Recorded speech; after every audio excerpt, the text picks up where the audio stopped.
자, 오늘은 여러분들과 함께 출애굽기 3장 18절을 보시겠습니다. 출애굽기 3장 18절입니다. 구약성경 85쪽입니다. 구약성경 85쪽 출애굽기 3장 18절입니다. 제가 한 절만 봉독하겠습니다. 제가 한 절만 봉독합니다. 그들이 네 말을 들으리니 너는 그들의 장로들과 함께 애굽 왕에게 이르기를 히브리 사람의 하나님 여호와께서 우리에게 임하셨은즉 우리가 우리 하나님 여호와께 희생을 드리려 하오니 사흘길쯤 광야로 가기를 허락하소서 하라. 아멘. 오늘은 참으로 복된 날입니다. 하나님이 여러분들에게 하늘을 활짝 여시고 하늘의 영생의 복으로 충만히 채워주시기를 기원합니다. 아멘. 오늘은 출애굽기 3장 18절의 말씀으로 하나님이 모세에게 너는 바로에게 가서 히브리의 하나님이 나타나셔서 말씀하시기를 우리가 3일길을 행해서 히브리의 하나님께 희생을 드리게 해달라 하라, 이렇게 하나님이 말씀을 하고 계십니다. 이 말씀을 통해서 이 3일길, 이 사흘이 무엇인지를 오늘 여러분들과 좀 살펴보기를 바랍니다. 살펴보기를 원합니다. 지금 이 말씀이 오늘 이제 어떻게 여러분들에게 성령으로 말씀하시고 시간이 얼마나 걸릴지를 모르겠어요. 만약에 이것이 시간이 길어지고 말씀하시는 바가 길어지면 오늘 다 못하게 된다면 그런 얘기입니다. 오늘 다 말씀을 다 전해드리지 못하면 다음 시간에 다시 이어서 이 말씀을 계속해서 드리기로 하겠습니다. 성경은 이 셋이라는 숫자와는 결코 떨어져서 생각할 수 없는 말씀들이 많이 증거되고 기록되고 그것이 성취된 그 증거가 성경에 나타나 있습니다. 우리나라 사람들이 말하는 말 속에서도 하다못해 술을 마셔도 3잔은 마셔야 되고 이 석삼자를 굉장히 중요시하는 것을 여러분들 살아오시면서 지금까지 살아오시면서 많이 아마 들어보셨을 겁니다. 하다못해 제가 젊었을 시절에 직장에 다니면서 사람들하고 이렇게 생활하면서 같이 이렇게 모임에 어울리다 보면은 제가 젊었을 때, 지금은 어떤지 모르겠는데 젊은 시절에 30대 초반에 직장 생활을 할 때 보면 이 젊은 사람들이 모여서 이 고스톱이라는 것을 많이 했어요. 근데 이제 고스톱을 하다 보면 이제 시간이 많이 흘러가요. 저는 한 번도 고스톱을 직접 해본 적은 없어요. 구경하러 갔다가 함께 한 적은 있었고 그런 적은 있지만 저는 원래 이 화투장을 잡아본 적이 거의 없습니다. 집에서 혼자 옛날에 집에 있는 화투, 어른들이 쓰던 화투가 있어가지고 사용해 본 적은 있어도 같이 사람들 어울려서 이렇게 어떤 노름을 하거나 어떤 게임을 하거나 해본 적이 없어요, 사실은. 그런데 그 사람들이 모이는 그 자리에 가서 이렇게 있다 보니까 이제 시간이 오래됐어요. 그래서 끝내야 되는데 그 판에 딱 횟수의 해차에 끝나면 되는데 야, 마지막으로 3판만 더 하자. 응? 마지막으로 3판만 더 하자. 응? 이래가지고 3판을 더 하는 이런 경우를 돌아본 적이 있거든요. 이와 같이 삼수를 굉장히 좋아합니다. 세수를. 성경에서는 또 세상에서는 럭키 세븐이라고 가지고 7수를 좋아합니다만은 이 성경에서 이 사흘, 3일, 사흘, 이것이 굉장히 중요한 역할을 하고 있습니다. 오늘 지금 하나님이 신광야에서 모세에게 이르러 말씀하실 때에도 히브리인의 하나님이 말씀하시기를 3일길을 사흘길을 행해서 이렇게 그 3일길을 말씀하고 계시거든요. 근데 이 3일은 사실 하나님이 지금 그 모세에게 말씀하시는 이 3일이 시작은 아니야. 처음은 아니에요. 시작이 아니라는 얘기는 처음이 아니라는 얘기예요. 이미 하나님이 아브라함에게 창세기에서 보면 이삭을 주셨잖아요. 이삭을 99세 때에 언약하시고 명년 이맘때라고 말씀하신 언약대로 아브라함에게 100세 때에 이삭을 얻게 되잖아요. 근데 하나님이 이삭을 주시기는 이렇게 아브라함에게 큰 소망으로 이삭을 주셨는데 오늘 하나님이 아브라함에게 이르셔가지고 말씀하시기를 야 이삭을 번제로 드려 이렇게 말씀하시죠. 아브라함에게. 그래서 아브라함이 번제했을 그 나무를 싣고 사환들과 함께 자기 아들 이삭을 드리고 길을 행하잖아요. 길을 행하는데 모리아산 지경에 이르렀을 때에 그때에 그 아브라함이 여기서 하나님께 번제를 드려야 되겠구나 이렇게 생각해서 그 모리아산을 바라보고 멈춘 시간이 3일째예요. 여기서 3일이 나오거든요. 자, 그 다음에 이보다 더 먼저 앞에 3일이 기록되는데 이것은 하나님의 창세기 1장에서 천지 창조를 하시는 6일의 역사를 통해서 6일의 역사를 통해서 보면은 3일씩 구분되어 있다는 것을 여러분들에게 여러 번 말씀드린 적이 있고 창세기 말씀에서도 창세기 우리 말씀을 공부할 때도 말씀드린 적이 있어요. 자, 그래서 첫째 날부터 셋째 날까지를 위의 역사, 위의 물의 역사, 넷째 날부터 여섯째 날까지를 아랫물의 역사로 여러분에게 우리가 성경을 창세기 1장에서 공부한 바가 있습니다. 이같이 성경은 전부 삼수로 되어 있다고 보면 되거든요. 삼수를 합하면 6이에요. 그래서 하늘에서 이루는 것 같이 땅에서도 이루어지는 것까지가 6일이거든요. 그래서 제7일에는 우리가 안식에 들어가는 거예요. 그래서 이 3일길이라고 하는 것은 결국은 뭐냐면 하나님과 인생이 함께하는 그 순간이 바로 3일이에요. 셋째 날이에요. 자, 우리가 성경에서 기록을 보자고요. 지금 인용해드린 그 아브라함도 3일이 되는 날 이삭을 번제로 드렸잖아요. 3일째 되는 날 이삭을 모리아산에 드렸는데 이 모리아산은 오늘날이 어디와 해당이 되냐면 예루살렘과 똑같은 데예요. 예루살렘과 같은 데거든요. 그러니까 아브라함이 이삭을 자기 아들 이삭을 100세가 된 이삭을 하나님께 드린 날이란 말이에요. 이삭을. 그래서 하나님이 이삭을 하나님께 번제로 드리라고 하셔서 번제를 드리러 갔는데 결국은 어떻게 했어요? 하나님이 예비해 놓으신 양이 있어서 그 양으로 드리고 이삭을 데리고 왔잖아요. 이것은 무엇을 의미하는가 하면 무엇을 의미하는 하나님의 그림자냐면 바로 예수 그리스도가 십자가에 죽으시고 부활하시는 그 그림자를 보여주신 것이거든요. 부활의 예수를 보여주신 것이거든요. 이와 같이 그 성경에서 보여주신 것이 바로 이래요. 그래서 이 역사가 신약에 들어와서 보면 예수님이 제자들이 다 자랑하는 그 헤롯 성전, 헤롯이 지어주신 당시의 예루살렘 그 성전이죠. 그 성전을 자랑할 때 예수님이 제자들에게 말씀하시기를 야, 이 성전 허물어. 이 성전 허물라고. 내가 이 성전 허물면 내가 3일 만에 다시 일으킬게. 그래서 3일의 성전을 말씀하셨죠. 3일에 세울 성전을 말씀하셨죠. 그런데 이 3일의 성전은 우리가 이제 그 신약에서 그 복음에서 공간 복음이 이제 일반적으로 해서 그냥 복음이라면 사복음인데 사복음서를 통해서 우리가 말씀이 나타난 바를 보면 제자들이 야, 이 성전 허물어. 그럼 내가 3일에 다시 이렇게 세울게. 이거를 제자들이 그때 당시는 알지 못했다가 예수의 부활 후에 알았다. 이렇게 성경은 증거하고 있잖아요. 자, 그러면 3일 만에 세운 성전이 뭐예요? 예수 그리스도예요. 이것을 제자들이 예수의 부활 후에 이것을 알았다고 돼 있잖아요.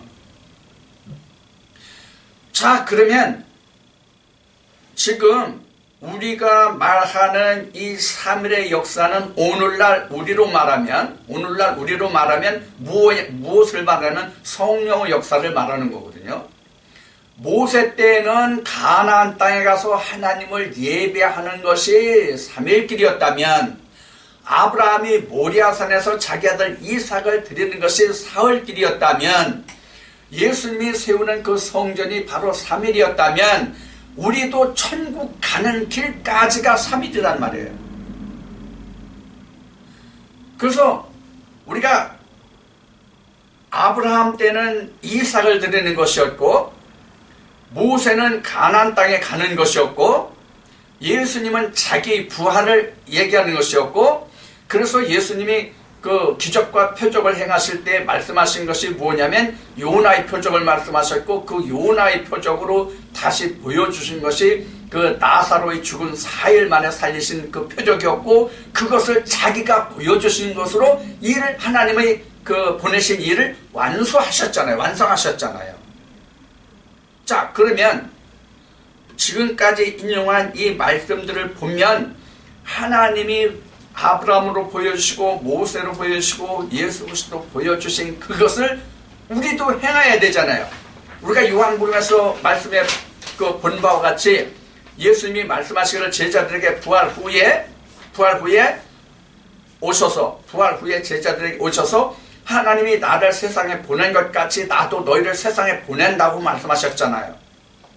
자, 이 이제 말씀을 우리가 요한복음에서 우리가 공부했는데 지금 주님이 제자들을 보내신 것은 성령을 받은 후에 그들을 제자에서 사도로 해서 세상에 보내신 것이거든요.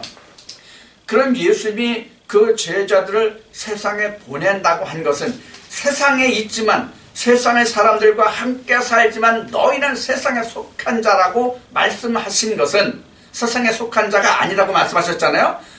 세상에 있는데 세상에 속한 자가 아니라고 말씀하신 것은 그들이 성령에 속한 자를 말씀하시고 계신 것이잖아요. 그런데 제자들이 진짜 성령으로 함께 한 것은 예수님이 성령을 받으라고 부활 후에 제자들에게 두 번째 나타나서 말씀하셨지만 실제로 그들에게 성령이 주어진 것은 오순절을 통해서 주어졌단 말이에요. 이것이 요한복음 14장에서 말씀하신 바 내가 아버지께로 가야만 너희들에게 성령을 보내주실 것이라고 말씀하신 말씀이란 말이에요. 그래서 오순절을 통해서 아버지께로 가신 그 약속을 주님이 이행하시고 성취하신 것이잖아요. 그것이 거기까지가 주님의 일의 완성이에요. 사실은 십자가에서 부활하는 것으로 예수님이 완성이 아니라 제자들에게 언약하신 바와 같이 아버지께로 가고 아버지께로 가면 보혜사 성령을 보내주고 여기까지가 예수님이 하신 일의 완성이란 말이에요. 그래야 주님이 제자들에게 내가 너희를 세상으로 보낸다. 아버지가 나를 세상에 보낸 것 같이 나도 너희를 세상으로 보낸다의 말씀이 응하는 것이거든요. 제자들에게. 그래서 그들이 사도가 될 수 있었던 것이잖아요. 자, 지금 무엇을 말씀드리고 있는가 하면은 우리가 어떻게만 성령을 받아서 모세가 가나안 땅까지 갔음 같이 아브라함이 자기 아들을 모리아산에서 하나님께 번제로 드릴 수 있었음과 같이 예수님이 어떻게 해서 자기가 부활했고 하나님께 간 것 같이 하나님께 드린 거잖아요. 이게 온전한 번제잖아요. 양으로. 그럼 우리도 그러한 자리까지 가야 되잖아요. 예수님의 제자들을 내가 너희를 세상에 보낸다고 말씀하시는 것, 그 말씀이 때에게도 응하는 것이 된단 말이에요. 자, 그런데 오늘날 제가 전하는 이 말씀에 관하여 일부 목사님들께서는 뭐라고 말하냐면 이미 교회에 다니는 사람들은 세례를 통하여 그들이 이미 성령을 받았는데 왜 당신은 성령을 받은 자와 받지 못한 자가 있다고 말하느냐. 그러면 사도 바울이 말한 것과 주님이 성취하신 그 일을 반대하고 거부하는 거고 그런 것이다, 거스르는 것이다, 이런 뜻으로 말하는 목사님들이 계시거든요. 자, 그럼 우리가 여기서 성경의 근거를 찾아보자고요. 성경의 근거를 찾아보자고요. 자, 우리 먼저 이제 창세기 아브라함을 예를 들었으니까 창세기 아브라함 때에 하나님을 믿는 자가 아브라함뿐이었습니까? 다른 사람을 다 빼고 아브라함의 조카 롯이 있었잖아요. 아브라함의 조카 롯이 있는데 아브라함의 조카 롯도 자기 아들을 모리아산에 가서 하나님께 번제드렸나요? 다음 모세를 말씀을 드리는데, 모세를 통해서 애굽에서 출발해서 가나안 땅까지 들어가서 가나안 땅에서 하나님께 번제를 드릴 수 있는 사람이 애굽 땅에서 출발해 모두가 다 가나안 땅에 들어가서 하나님의 그 땅에 들어가서 하나님이 주신 그 땅을 기업으로 받아서 그들이 하나님께 제사 드릴 수 있었나요? 자, 그 다음은 예수님께로 돌아와 봅시다. 예수님이 요한복음 10장에서 말씀하시기를 뭐라고 말씀하셨냐면, 나보다 앞선 자는 모두 절대요 강도라고 말했거든요. 그럼 성경의 절도와 강도가 천국에 갔다 가나안에 들어갔다 하는 성경의 증거가 없지요? 그러고 보면 우리가 지금 말씀드린 문자 그대로만 본다면 예수님 이전에 이 땅에서 와서 살다가 간 그 모든 사람들은 아버지께로 간 자가 없어요. 왜 없다고 말씀드리나요? 예수님이 그렇게 말씀하셨으니까. 나보다 앞선 자는 모두 절대요 강도라고 그랬으니까, 절대요 강도가 천국에 갔다는 성경의 증거가 없기 때문에 예수님이 말씀하신 그 말씀을 문자적으로 놓고 보면 예수님 이전에는 아무도 천국에 간 자가 없다라고 증거해야 맞단 말이에요. 그러면 본문적으로 보면 그런데 실제 성경에서 보면 천국에 간 자가 없어요, 있어요? 있잖아요. 다른 사람은 다 몰라도 우리가 에녹을 한 예를 들어보자고. 에녹을 다른 사람 다 몰라도 에녹 한 사람을 예를 들어보자고요. 에녹을 하늘로 들리웠다고 그랬잖아요. 죽음을 맛보자 하늘로 들리웠다고 돼 있잖아요. 그럼 예수님이 요한복음 10장에서 나보다 앞선 자는 모두 절대요 강도라는 이 말씀이 어떻게 증거될 수 있느냐고요. 왜 이 말씀을 드리냐면, 우리가 문자적으로 증거한 이 말씀들을 문자적으로 본다면 예수님 이후의 사람들은, 지금 2000년 전 이후에 태어난 사람들은 예수 그리스도 앞에 갈 필요가 없어요. 문자적으로만 본다면. 왜? 절대요 강도는 예수님 앞선 사람들이 절대요 강도잖아요. 예수님 이후에 태어난 사람들은 다 뭐예요? 절대요 강도가 아니잖아요. 의인이잖아요. 우리 창세기로 거슬러 올라가서 한번 또 예를 들어봅시다. 노아 때 홍수 심판이 있었잖아요. 노아 때 홍수 심판이 있었어요. 근데 노아는 당시에 하나님께 그 의롭다함을 받았어요. 그래서 노아와 그 처와 그 아들과 그 자부, 며느리들까지 해서 8명이 구원을 받았잖아요. 그러면 노아 이후에는 그 의의 사람 노아와 의의 자손이니까 노아 이후에는 이 세상에 악이 없어야죠. 다 구원을 받았어야죠. 예수 이전에 이미. 그렇잖아요? 자, 이런 말씀들을 어떻게 풀 거냐 하는 거예요. 우리가 본문을 보면. 왜 본문을 여러분들에게 소개해드리냐면, 여러분들은 이미 다 들어서 아시는 바지만 왜 본문을 소개해드리냐면, 지금 예수님 이어는 성령을 말씀하셨기 때문에 그 성령이 이미 그 이름을 부르는 자에게는 성령이 다 주어진다고 하기 때문에 그래요. 사도 바울이 그 증거를 했다고 했기 때문에 드리는 말씀이에요. 본문대로만 한다면 이미 노아 때 하나님의 구원의 역사가 완전히 다 끝난 거예요. 우리가 하나님 소문을 부를 필요가 없는 거예요. 하나님이 예수 그리스도를 이 땅에 다시 보내가지고 십자가에 못 박게 하실 이유가 없잖아요. 좀 속된 말이지만 세상에 골 빠진 놈이라는 얘기가 있잖아요. 세상의 속담에 사람도 2번 실수 않는다는 말이 있잖아요. 근데 하나님이 이미 노아 때 세상을 심판하셨고, 그런데 왜 예수 그리스도를 이 땅에 보내셔가지고 예수 그리스도를 왜 십자가에 못 박게 하시냐고요, 자기 아들을. 아니 육신으로 난 육신의 그 자식도 세상 사람들을 보면은 그 자식을 위해서 부모가 무엇을 못해줘가지고 안 다니고 그 자식 대신에 자기가 죽었으면 이런 부모들이 얼마나 많습니까? 근데 하나님은 어떠하시겠어요? 더 할 거 아니에요. 우리가 본문적으로 성경을 우리가 보고, 본문적으로 우리가 성경을 보고 우리가 그로 인해 가지고 그 말씀을 쫓아가면 우리가 구원에 이를 수 있다고 한다면, 예수님 이후의 사람들은 모두가 다 한 걸음 더 나가서 오순절 이후의 사람들은 다 성령에 임한 자들이에요. 예수님이 성령에 다 임한 자들이라고요. 교회에 다니는 사람들은 다. 그러면 지금 말씀드린 내용을 2000년 전으로 거슬러 올라갑시다. 오순절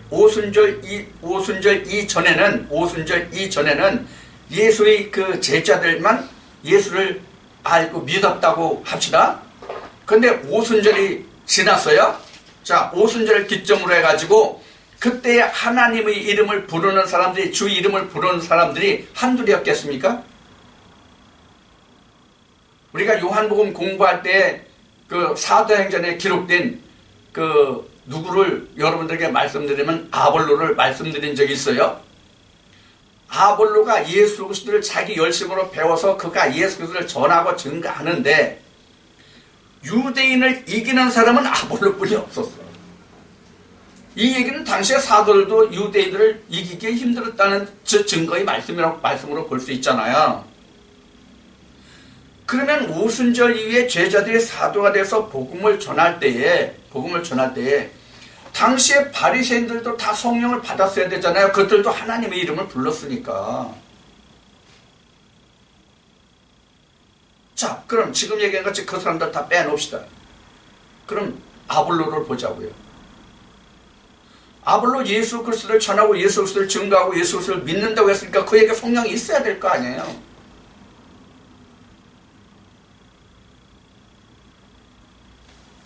일부 목사님들은 이렇게 말씀하세요. 어느 성경 한 구절을 놓고 전체를 이야기하는 것은 옳지 않다. 물론 옳지 않을 수도 있어요. 그러나 사도행전의 말씀 전체를 놓고 보고 그 말씀을 다른 말씀과 연계해서 성령의 역사를 들어볼 것 같으면 같은 예수를 말할지라도 성령이 임한 자가 있고 성령이 임하지 않은 자가 있다는 것을 우리가 말씀을 통해서 알 수가 있어요. 지금 대표적인 것이 지금 아볼로잖아요. 그래서 사도 바울이 와가지고 그들의 그 아볼로로부터 말씀을 전한 그들에게 너희가 성령을 아냐고 묻고 성령을 우리가 들어보지도 못했다고 그러니까 그들에게 안수하고 성령을 말하고 성령을 받게 하잖아요.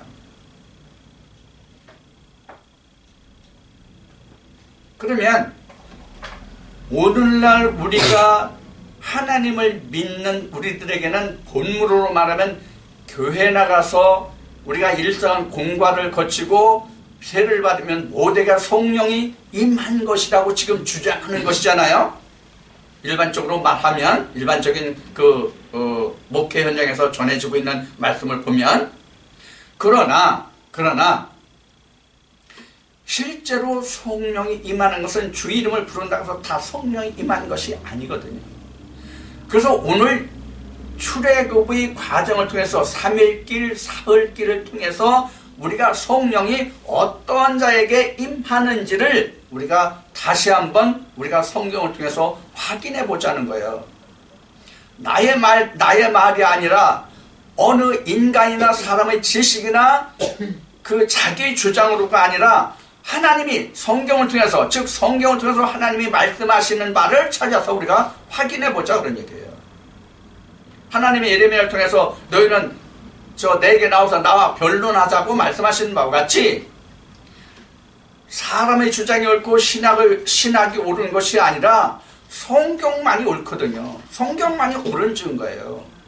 예수님이 말씀하신 바같이 성경에 기록된 모든 것이 1.1도 변개되지 않고 다 이루어질 말씀이라고 하셨잖아요.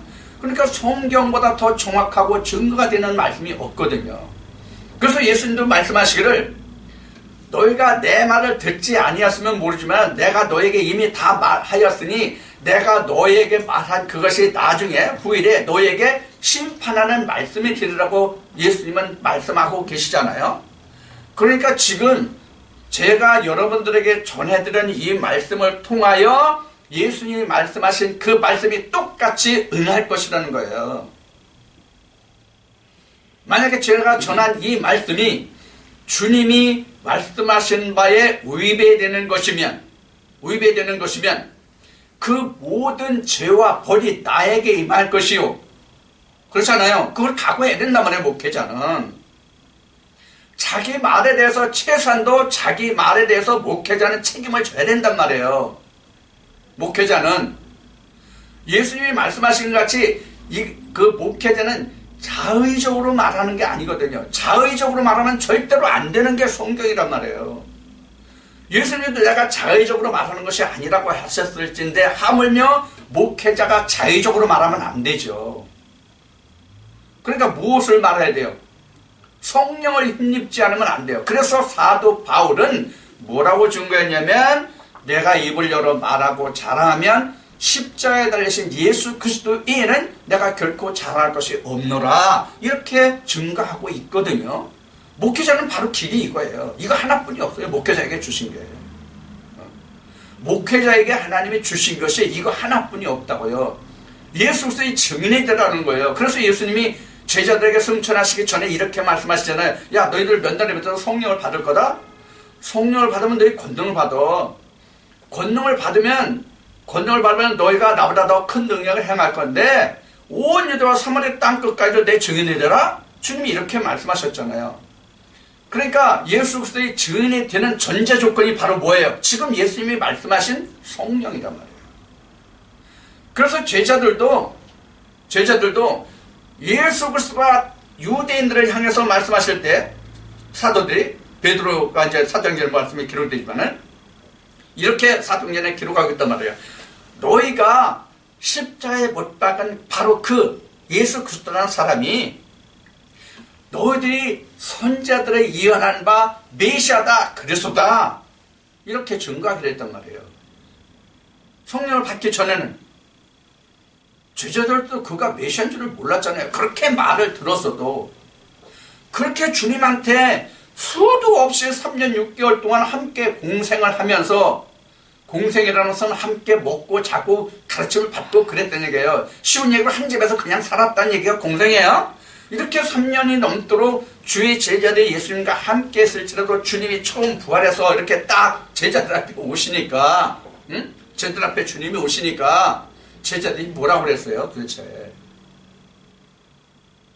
이스라엘 회복할 때가 이때냐고 물었잖아요. 이때 주님께 이스라엘 회복하심이 이때냐고 물어본 것은 무엇을 말하냐면 모세가 애굽에 있는 이스라엘 백성들을 가나안 땅까지 하나님이 인도하여 주셔서 가나안 땅을 그 지경으로 삼고 그 나라를 자기 나라를 삼아서 하나님이 다스리는 제사장의 나라가 되었었잖아요. 근데 주님이 오셨을 때는 그걸 다 잃어버렸잖아요. 그 땅을 다 로마 사람들에게 다 내어주고 로마의 지배를 받고 있었을 때니까 애굽에서 종살이 할 때와 같이 예수님이 부활하셔 오셨을 때 이제는 주님이 그 이스라엘을 지금 잃어버린 이스라엘을 회복시켜주는 그 해방을 시켜주는 때가 이때냐 이렇게 물어본 것이거든요. 예수님한테 이거를 먼저 물어본 자가 누구예요? 세례요한이에요. 세례요한이 했잖아요. 오실 자가 당신이냐 내가 다른 사람을 기다리랴 이렇게 제자들을 보내서 물어봤잖아요. 세례요한은 오게 가지고. 자 그러면 오늘 지금 앞에 서두에 말씀드린 바 같이 지금은 다 서론이고 지금까지 들은 게 다 서론이에요. 지금 한참 말씀드리는데 지금까지 들은 게 다 서론이에요. 자 이제부터 본론으로 들어가서 어떤 자가 성령에 임하느냐 하는 것을 여러분에게 말씀을 드리려고 합니다. 자, 지금 예수님이란다. 지금 이제 출애굽기 말씀이니까 예수님이 아니죠. 하나님이죠. 하나님이 모세에게 말씀하시기를 너 바로한테 가서 사흘길을 행하게 하라. 이렇게 말씀하셨잖아요. 사흘길. 자, 우리가 이 사흘길은 성경에 이미 기록되어서 완성되었기 때문에 이 사흘길이 뭔지를 알아요. 지금 우리가 예수님이 내가 3일 만에 성전을 세우겠다는 것도 예수님이 완성하시니까 제자들이 깨달았은 것과 같이 우리도 하나님이 모세에게 이 3일길을 말씀하신 것도 우리가 성경에서 다 이루어졌기 때문에 이 3일을 우리가 알 뿐이에요. 지금 우리도 하나님이 지금 오셔가지고 모세 때를 우리가 모세 때 다시 거슬러 올라가서 내가 하나님께 3일길을 행하게 해달라고 가서 얘기하라고 그러면 나 같으면 어리벙벙해서 예? 3일길이 뭐예요? 이렇게 얘기했을지도 몰라요. 자, 봅시다. 자, 우리가 결과적으로 안다는 얘기가 바로 뭐냐면 이거예요. 애굽을 출발하여 홍해를 건너서 광야에 이르렀고 광야에서 40년을 살다가 요단강을 건너서 가나안 땅까지 가는 과정이 하나님이 말씀하신 3일이에요. 근데 지금 말씀하시고 여러분들 아시는 바와 같이 광야에서만도 이스라엘 백성들이 40년을 살았단 말이에요. 이게 3일이에요? 이게 3일이냐고요. 그래서 앞에 창세기에서 아브라함이 자기 아들 이삭을 드리러 간 과정을 말씀드린 거예요. 하나님께 드리는 데가 어디예요? 하나님이 계신 데가 어디예요? 가나안이잖아요. 하나님이 계신 데가. 여기가 예수 그리스도의 통치잖아요. 자, 그래서 이게 이미 여러분들과 나눈 적이 있지만은 이렇게 되잖아요. 하루 이틀 사흘 이렇게 된단 말이에요. 그래서 3일길이란 말이에요. 그럼 우리도 모세에게 말씀하신 것을 예수님이 와서 실천하셨는데 예수님이 와서 실천하신 그 이루신 성취는 예수님 당신 자신이었단 말이죠. 그렇죠? 예수님 당신 자신이었단 말이에요. 이것을 우리가 모세로 통해서 하나님이 우리에게 보여주신 것은 모세에게 이 광야에서는 뭐를 지켜야 했어요? 성막으로 보여주셨잖아요. 성막이 가나안 땅에 들어가서는 뭐로 됐어요? 성전으로 됐잖아요. 그렇죠? 자, 근데 성경의 증거기는 이 예수님이 뭐로 오셨다고 그랬어요? 예수님이 성전으로 오셨다고 그랬잖아요. 예수님이 성전 실체잖아요. 예수님이. 자, 그러면 예수님이 어디 계세요? 예수님이 직접 통치하시고 다스리시는 데가 어디시냐고요? 가나안이잖아요. 창세기로 말하면 에덴이요. 이스라엘 백성들의 출애굽을 통하여 말씀하신 대로 보면 가나안이요. 이 가나안 땅에 간 것은 하나님이 아브라함과 언약하신 거잖아요. 그래서 아브라함과 이삭과 야곱의 하나님이라고 성경은 증거하고 있는 것이죠. 왜? 아브라함 때에 가나안을 언약하셨기 때문에 아브라함의 하나님 이렇게 얘기하는 거예요. 자, 그러면 우리는 지금 어디 있어요? 애굽에 있어요. 애굽이 그래서 세상의 그 상징이잖아요. 정표잖아요. 그림자잖아요. 그럼 우리는 세상에 있어요. 세상에 출생했어요. 세상에서 받았어요. 그 다음에 우리가 세상에서 나왔는데 세상에서 우리가 출생했는데 세상에서 나와서 어디로 왔어요? 교회로 왔잖아요. 교회로 왔잖아요. 이 교회가 우리는 뭐냐면 광야예요. 왜 광야를 우리가 교회로 보느냐 하면 이것도 여러분들에게 말씀드린 바예요. 이스라엘 백성들이 애굽에 있을 때 하나님의 율법이 있었을까요? 없었을까요? 다 아신 바같이 없었어요. 그래서 그들은 광야에 나와가지고 모세를 통해서 뭘 받았어요? 율법을 받았잖아요. 모세를 통해서 율법을 받았죠? 이스라엘 백성들이. 그러니까 우리도 똑같이 세상에서 출생해서 하나님의 율법을 받는 데가 어디예요? 교회잖아요. 교회를 통해서 우리가 율법을 받잖아요. 그러니까 교회를 우리는 오늘날 뭐로 보냐면 광야로 본다 그런 얘기예요. 광야로 본다 그런 얘기예요. 그래서 이 율법이 다 맞춰지니까 모세는 죽고, 그렇죠? 모세는 죽고 누가 왔어요? 여호수아가 모세의 뒤를 이어서 하나님의 성령을 받는단 말이에요. 이거 출애굽에 다 나와요. 신명기에 이것이 증거되고, 그래서 모세가 그 느보산에 올라가지고 가나안 땅을 다 바라보게 하시죠. 하나님이 다 바라보게 하시고 모세의 옷을 벗기니까 모세가 죽어. 참 이상하대. 옷 벗기니까 죽은 거야. 옷 벗었다는 게 뭐냐면 하나님의 일의 그 사역을 끝냈다는 얘기예요. 자, 그러니까 모세는 죽은 거예요. 죽었는데 죽으면 죽을 때 하나님이 모세에게 말씀하시는 거야. 내 옷을 여호수아에게 입혀. 그래서 모세에게 임하여 있던 하나님의 모든 성령이 누구에게 갔어요? 여호수아에게 갔어요. 마치 엘리야의 성령이 엘리사에게 그 옷을 받아서 갔은 것 같이 옷을 받는 겁니다. 그 옷이 실제 지금 제가 이 노란 그 위에 뚜리 입고 있는데 이거 입으면 하나님의 성령을 받는 게 아니에요. 네? 하나님 말씀이 옷이에요, 지금은요. 그래서 지금 모세가 여호수아에게 이제 바톤을 넘겨줬죠. 계주나 마찬가지야. 그러니까 애굽에서 출발해서 가나안 땅까지 가는 것은 계주야. 그래서 모세가 여호수아한테 넘겨줬잖아요. 그래서 여호수아가 가나안 땅에 들어가지고 뭘 했어요? 가나안 정복을 하고 이스라엘이라는 뭐가 생겼어요? 나라가 생겼어요. 이 이스라엘의 나라가 야곱의 12지파의 족속들이 사는 세상의 나라의 의미가 아니에요. 우리 이것을 이렇게 생각하면 안 돼요. 그럼 누구의 나라예요? 하나님이 통치하시는 나라. 그래서 하나님이 모세를 통해서 야, 내 백성 이스라엘을 가나안 땅까지 인도해서 들어갈 것이다 라고 할 때 모세에게 하나님이 말씀하신 바가 내가 너희를 제사장 나라로 삼는다 이렇게 말씀하셨거든요. 누구의 제사장 나라예요? 하나님만을 예배하고 제사하는 그 제사장 나라.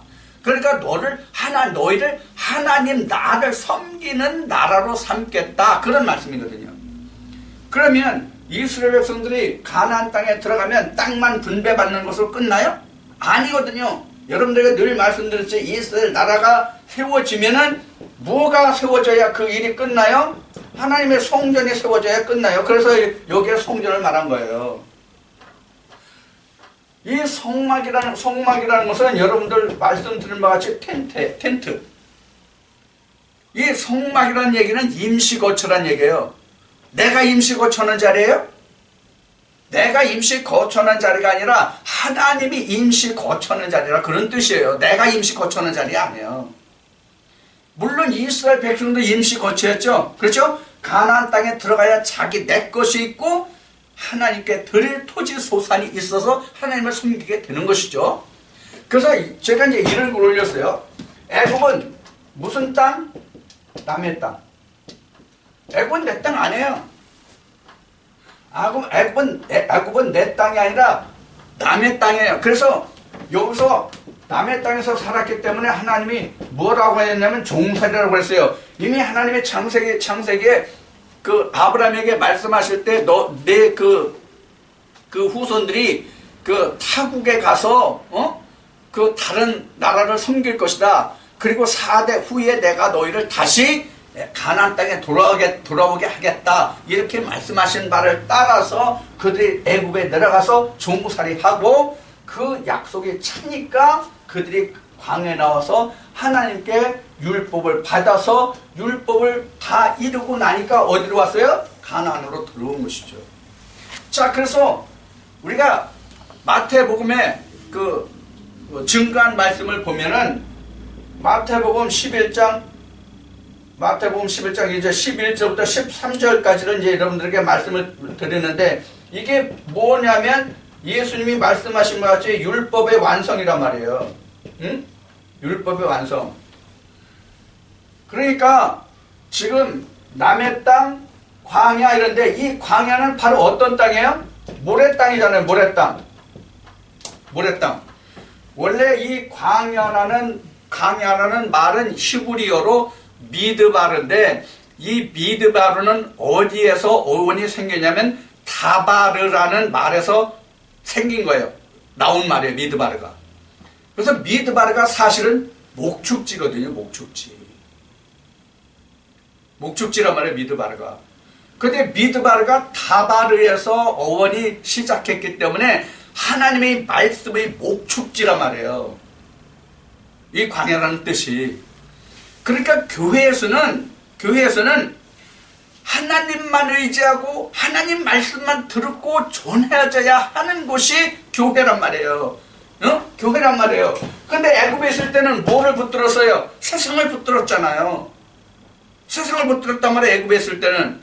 그래서 광야에 이스라엘 백성들이 나왔을 때 이스라엘 백성들이 무엇을 해고했고 무엇을 기억했어요? 애굽에 있을 때는 뭐 고기도 먹고 부치도 먹고 마늘도 먹고 종력이 좋아서 내가 마누라 3명 4명을 거느렸는데 내가 광야에서 맨날 이 만난 쪼가리만 먹으니까 이거 마누라도 거느리지 못하고 종력이 없다. 이렇게 했잖아요. 이거 내 얘기예요? 출애굽 과정에 보면 이거 다 말씀이 그렇게 나와 있어요. 우리도 지금 그와 같단 말이야. 내가 교회 나와서 하나님 말씀만을 들어야 되는데 하나님 말씀을 들어야 되는데 하나님 내가 먹고 입고 쓸 것 주십시오. 내 남편 출세하게 하고 내 새끼 좋은 대학교 가서 좋은 자리 얻게 하십시오. 이걸 기도하고 있잖아. 이거를.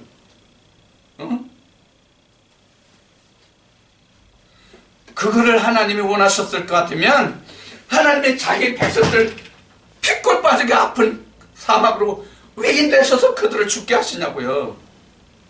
하나님은 사랑이신데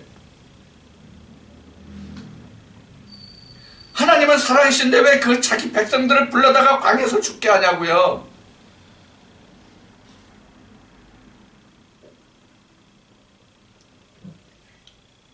오히려 그들이 세상으로 먹고 살만하면 먹고 살기를 원하셨다는 하나님이 그것을 원하셨다면 성경에 기록되고 증거된 바지만은 그들이 애굽 땅에 있을 때 애굽 사람들을 다 쳐내고 가나안 땅 쳐내지 말고 애굽 땅을 그냥 쳐내고 한다면 얼마나 더 쉽고 좋았겠어요. 거기에 먹고 입고 쓸고 하나님은 가나안 땅이 젖과 꿀이 흐르는 땅이라고 모세에게 말씀하셔서 이스라엘 백성들을 애굽 땅에서 출발하게 하셨지만 그들이 가나안 땅에 가기 위해서 광야에 나와보니까 뭐가 있어? 아무것도 없지. 이건 아니 물도 없으니 짐승에게 먹일 물은커녕 사람이 먹을 물도 없으니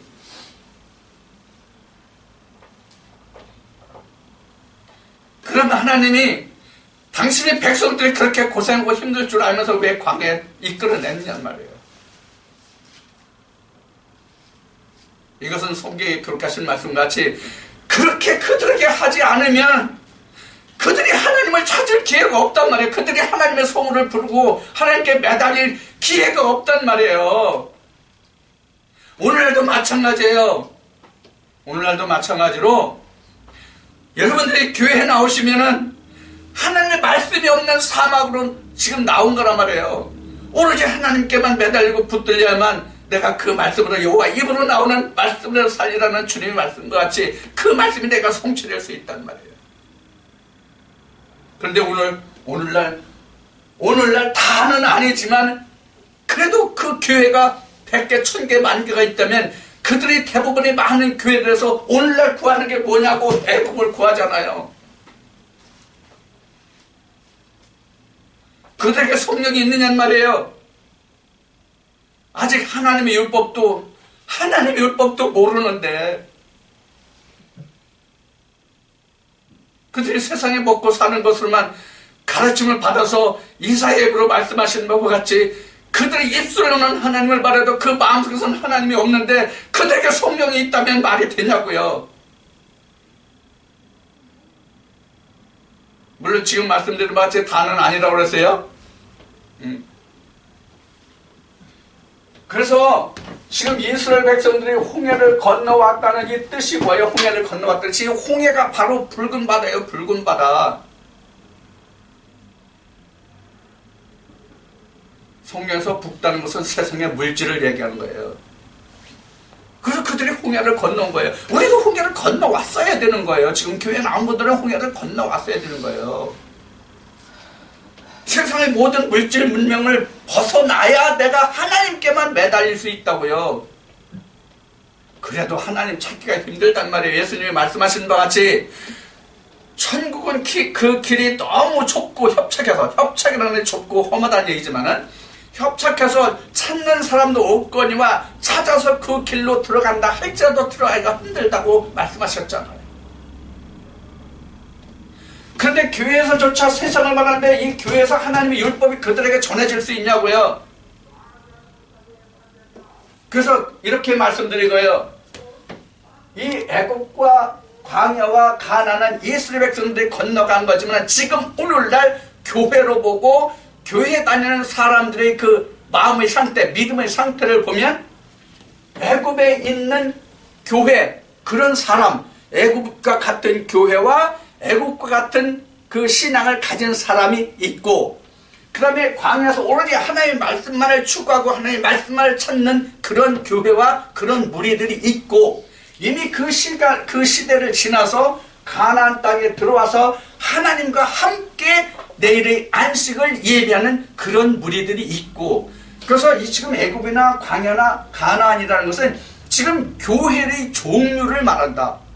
각 사람의 믿음의 상태를 말한다. 이렇게 말씀드린 거예요. 근데 오늘날 애굽에 속한 사람 교회 다 나오고 하나님 성으로 부르고 다 성경 끼고 다니고 성경 가지고 다니는 사람 오늘 그렇게 많지 않아요. 우리 교회 나오는 사람은 이 수많은 사람들이 다 성경 가지고 와. 얼마나 많은지 난 지금 머리 숫자조차도 해야하기가 힘든 너무 많아가지고. 우리 교회는 다 그래도 성경을 가지고 와요. 사람이 적든 많든지 간에. 근데 오늘날 조금이라도 좀 규모가 있는 교회는 뭐가 있어요? 다 스크린 장치가 되어 있거든요. 그래서 스크린 장치가 되어 있어가지고 컴퓨터로 작동하면은 화면에 다 떠. 화면에 성경 그날 설교 내용이 다 떠. 그래서 성경 찬송 안 가지고 그냥 예배도 웬만한 규모가 있는 교회는 1부, 2부, 3부, 4부, 5부, 6부, 7부, 8부, 9부, 10부 이렇게 있어가지고 자기가 편한 시간에 가. 오늘 내가 일찍 어디 좀 가야 하면 1부 예배 일찌감치 갔다가 아침 먹고 그러고 출발해. 아니면 일찍 가면 저녁에 몇 부 예배, 7부, 8부, 9부 그 예배에 참석해. 자기가 편할 대로. 이게 엿장수 마음대로야. 물론 내가 몇 부의 예배를 드리는 것이 중요한 건 아니에요. 몇 부의 예배를 드리는 것이 중요하지 않지만 하나님이 우리 인간을 보실 때, 사람을 보실 때 그 사람의 마음의 중심을 본다고 말씀하셨거든요. 성경은 안식일에 다른 일을 할 수 있게 돼 있어요? 못하게 돼 있어요? 다른 일 할 수 없게 돼 있거든요. 율법에서는. 그럼 안식일은 뭐만 해야 돼요? 하나님께 내가 나가야 되는 시간이거든요. 하나님께 나가야 되는 시간인데 자기 할 일을 먼저 해. 오늘 내가 교회 나갈지라도 자기 편한 시간을 먼저 생각해. 자기 할 일을 먼저 생각해. 그런 마음이 내가 여기가 교회니까 광야가 교회라고 했으니까 마음이 지금 몸은 교회 왔다 할지라도 마음은 내가 오늘 뭐 해야 된다. 어디에 있어요? 세상에 있어요. 내가 오늘 이 말씀을 주셔서 하나님을 쫓아가는 데 있지 않고 뒤로 돌아서 세상을 바라보는 그런 상태에 있단 말이에요. 여러분들은 안 그런가? 사실은 지금 이 말씀을 전하는 나도 그런 생각을 하는 때가 한두 번이 아니야. 솔직히 여러분들 앞에가 아니라 하나님 앞에 고백하는데 나도 그런 생각을 할 때가 많아. 특히 복잡한 일이 있고 이걸 해결될 일이 있을 때는 그런 생각이 굴뚝같이 들 때가 많다고. 하나님의 은혜를 받고 그 말씀이 어떠한지를 받은 자도 그러한데 하물며 그렇지 못한 자들에겐 말하면 어쩌면 그것이 뭐라고 그럴까? 천살 된 노인의 이빨 빠지는 소리, 헛소리 한다고 하는 소리와 같을까? 그런 거예요. 자, 그래서 지금 말씀드린 바와 같이 이 애굽, 광야, 가나안은 이스라엘 백성들에게는 한 번 거쳐가면 다시 갈 수 없는 길이 됐어요. 한 번 거쳐가면 다시 갈 수 없는 일이 됐거든요. 자, 이 광야에 이르는 이스라엘 백성들은 차라리 애굽으로 갔으면 좋겠다는 얘기를 많이 했죠. 그 다음에 이스라엘 백성들이 이 광야에 나왔을 때 하나님이 모세를 명하여 이스라엘 12지파의 두령들을 뽑아가지고 12두령을 뽑아가지고 가나안 땅을 정탐하고 돌아오게 하는데 12명이 갔지 않습니까? 12명이 12지파니까 12명이 갔는데 돌아와서 모세에게 해부할 때 요올름은 아이고 가나안 땅이에요. 그 사람들은요 안악자손 같고요 덩치가 입다따따따만 하고요 우리는 메뚜기만 해요. 우리 절대로 거기 들어갈 수 없어요. 거기 들어가면 죽어요. 차라리 우리가 힘들게 거기 들어가서 죽으니 아이고 광야에서 그냥 죽는 게 나아요. 이렇게 모세에게 와서 복을 했거든요. 근데 오로지 12명 중에서 2명인 여호수아와 갈렙만 얘들아, 야, 너희들 그렇게 얘기하지 마. 야, 내가 보기에는 거기 과연 하나님 말씀하신 대로 젖과 꿀이 흐르는 땅이고 우리가 그들을 충분히 이길 수 있어. 왜? 하나님이 함께 하시니까, 하나님 워낙 하셨으니까. 여호수아와 갈렙만 그렇게 얘기했거든요. 그럼 하나님이 누구 말 들으셨어요?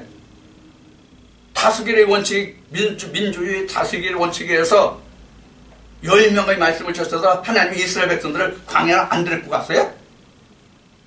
가나안 포기해서 하나님이? 아니란 말이에요. 이것은 우리에게 시사하는 바가 뭐냐? 우리가 시사하는 바가 뭐냐? 지금 조금 전에 이스라엘 백성들이 광야에서 애굽을 그리워했다 그랬잖아요. 가나안 땅에 들어가는 게 힘들다고 그랬잖아요. 지금 오늘날 우리 교회 다니면서 신앙생활 하는 사람들의 그 마음의 상태가 똑같단 말이에요. 마음이 그거와 똑같다고. 무슨 얘기냐면 힘들고 어렵게 신앙생활을 하기가 싫다는 얘기예요. 편안하게 신앙생활을 하고 싶다는 얘기예요. 편안하게. 왜 힘들게 뼈 빠지게 고생해. 그냥 하나님의 이름을 내가 부르지만 세상 거 다 받고 내가 세상에서 그냥 교회 생활을 하지만 세상 거 다 받아서 내가 세상 사람보다 더 풍성하게 먹고 마시고 누리고 살다가 죽으면 천국 가면 일거양득 아니냐? 좀 오늘 고급스러운 용어를 하나 쓸까요? 일타삼해 아니야? 일타삼해. 어? 일타삼해 모르는 사람 나도 아는데 모르는 사람 없지? 바로 그런 생각들을 가지고 있단 말이에요. 이런 사람들에게 성령이 있냐고? 세례 받았다고 성령이 있느냐? 그 얘기예요. 그래서 지금 여기에 마태복음 11장 11절에서 13절까지 말씀을 인용한 게 바로 그거예요. 모든 선지자와 율법과 선지자들이 요한까지 와서 이 말씀이 끝나야 그 자들에게 세례를 받는 거란 말이에요. 자, 예수님 때의 제자들이 어디에 있었냐면 이렇게 있었어요. 자, 예수의 제자들 봅시다. 조금만 더 합시다. 자, 예수의 제자들로 보면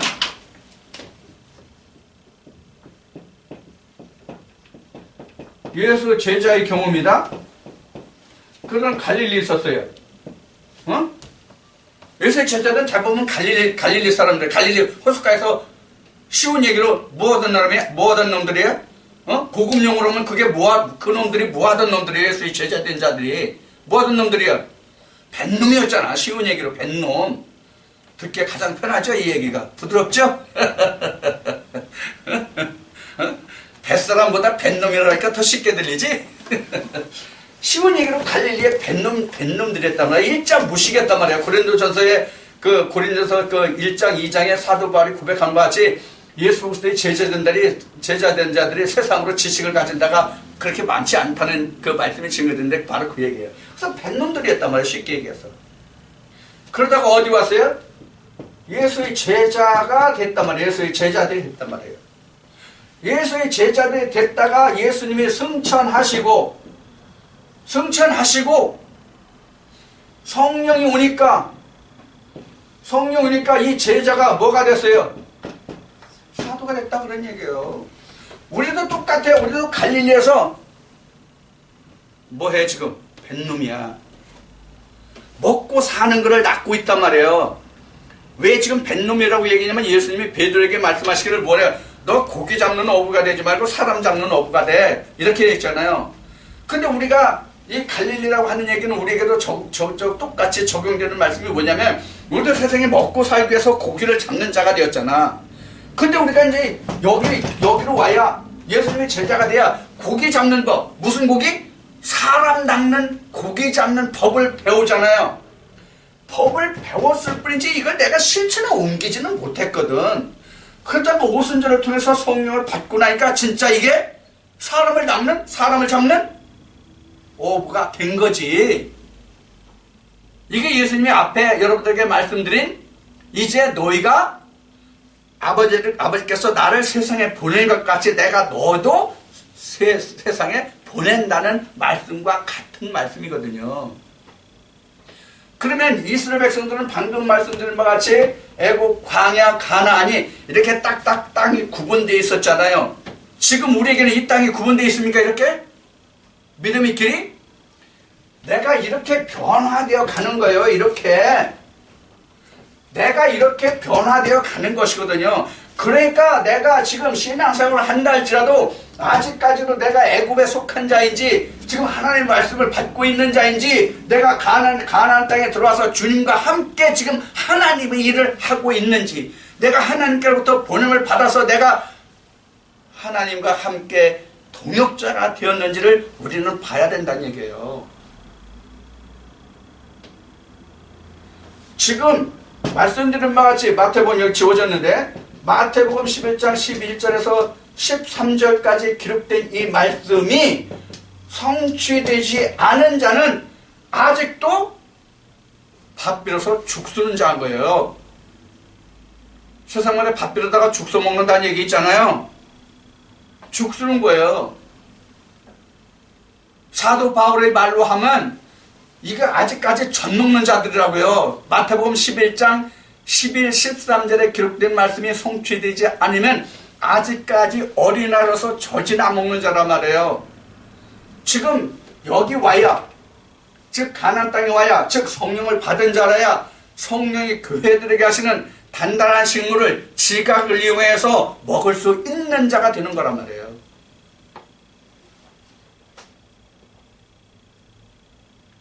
그래서 여러분들에게 그 몇 주 전에 왜 모세가 가나안에 들어가지 못했는가를 말씀을 드렸잖아요. 모세가 가나안에 들어가지 못한 것이 아니라 율법이 가나안에 들어갈 수 없다는 뜻을 말씀드린 적이 있어요. 그래서 이 율법을 마친 자가 바로 이거든요. 예수님이 그래서 내가 율법을 폐하려 온 것이 아니라 율법을 완성하려 왔다, 온전케 하려 왔다 이렇게 말씀하신 거란 말이에요. 그런데 그 하나님의 율법이 어디 있어요? 애굽에 있어요? 광야에 있어요? 광야에 있잖아요. 미드바르에 나와야 다바르라는 하나님의 미드바르 그 초장에서 내가 먹고 마시고 그 양식을 취할 수 있거든요. 그게 바로 만나잖아요. 근데 그 만나가 입으로 들어가는 만나와 우리 영의 양식인 만나 두 가지가 있잖아요. 그래서 광야에서는 하나님이 주시는 입으로 들어가는 만나를 먹었거니와 그 예수님이 주시는 만나는 뭐예요? 영생의 만나잖아요. 그러니까 예수님이 말씀하시기를 뭐예요? 야, 입으로 들어가는 만나로 살 게 아니야. 너희 조상들도 광야에서 만나를 먹어서 죽었잖아. 그런데 내가 주는 만나를 먹으면 너희들 죽지 않고 영생한다? 이렇게 말씀하셨잖아요. 이 영생의 만나를 먹을 수 있는 자가 성령을 받은 자요. 주님의 제자들에게 내가 너희를 아버지께서 나를 세상에 보낸 같이 너희를 세상에 보낸다는 말씀이 응한 자란 말이에요.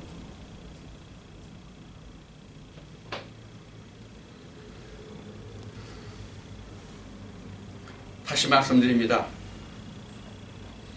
우리가 문자적으로 예수님이 오순절 이후에 말씀하신 바와 같이 그 말씀이 예수님이 다 이루어 놓으셨으니까 지금 오늘날 세례를 받고 그 아멘으로 화답한 자죠. 성령 받을 때 아멘 하잖아요. 세례 받을 때. 그러면 세례 받을 때, 성령 받을 때가 아니라 그 세례 받을 때 아멘 하잖아요. 그럼 그것을 통해서 우리는 성령을 받았다 이렇게 말하는 거거든요. 그 사람들에게 이미 성령이 임했다라고 말하는 것이거든요.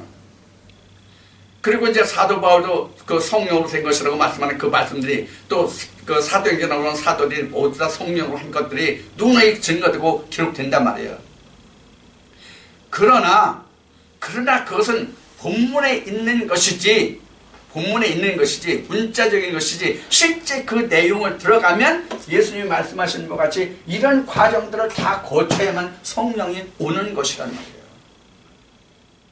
여기에서 뭐가 분별이 되느냐면 오늘날 우리가 다 요한복음 4장에 기록된 말씀같이 뭐를 얘기하느냐면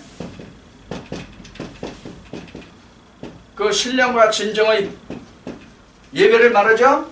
신령과 진정의 예배를 말하는데 이 신령과 진정의 예배는 요단강 이 앞에 있는 사람들은 신령과 진정의 예배가 없고 이들도 오늘날 성령의 시대이지만은 이들은 제사를 드려야 된다 이렇게 말씀드린 적도 있어요. 이 말씀이 참으로 증거될 말씀이 엄청 많은데 다 말씀을 누누이 다 자세히 말씀을 못 드리네요. 이것을 조각돼서가 아니라 조각 여러분들에게 말씀을 드리는데 이 말씀들이 여러분들에게 어떤 말씀을 드냐면 지금 하나님이 모세에게 삼일길을 행하게 하라는 그 말씀과 같이 여러분들에게 애굽에 관해서 광야에 관해서 가나안에 관해서 이렇게 조각조각 말씀드리면 이것이 퍼즐 맞추듯 여러분들이 이 3일길에 그 말씀을 다 맞춰 넣어야 된다는 말씀도 오래전에 드렸는데 이 말씀이 다 여러분들이 퍼즐로 맞춰져야만 여러분들에게 3일길에 딱 정해지는 것이거든요. 그래야만 내가 애굽에 속했는지 광야에 속했는지 가나안에 속했는지를 스스로 알 수 있거든요. 이게 하나님의 시간표란 말이에요. 지금 이것을 말씀드릴 것이 많이 있는데 시간이 오늘 다른 때보다는 한 10여 분 지났어요. 그래서 오늘 말씀을 여기서 마칠 텐데요. 다음 시간에 다시 한번 주일날이든지 수요일날이든지 다시 한번 이 말씀을 이어서 남은 부분을 여러분들에게 전해드리도록 하겠습니다. 오늘은 여기서 마칩니다. 긴 시간 수고하셨습니다. 감사합니다.